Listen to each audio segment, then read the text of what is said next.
Kaya may mga kumpanya ngayon na humahabol ng tinatawag na financial literacy. Yes. Sa totoo lang, nagbebenta naman talaga sila ng health insurance. Yes. Bakit? Importante yun. Yes. Health insurance, hindi alam ng tao bago sila mamatay, magkakasakit muna sila. Mahal magkasakit sa Pilipinas. Ayun na nga, tsaka ka magkakabaon-baon. Yes. So, health insurance, life insurance. Yes. Sino bibili ng kabaong? Saan ka Yes, saan ka ilalaga. ibuburol?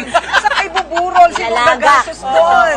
Diba? Memorial. Tapos, Education. may educational plan. Oo. Ayan. Tapos, merong Travel Memorial plan. insurance. travel insurance. Hindi lang yon, yung meron pang iba pang mga investment naman Yes. para mapalago. Yes. Na sa maliit na halaga, tulad ng tinuturo ng IMG, yung International Marketing Group, Yes. ang tinuturo nila, yung maliit na halaga na halimbawa 500 kada Araw? Saya. Hindi, Kada linggo. sweldo. Sweldo. Oo. 500 piso, ipasok mo lang dito sa mutual fund. Palaki ng palaki yan, palago ng palago, hindi mo namamalayan. Yes. Kailangan mo bang bantayan importante. yan?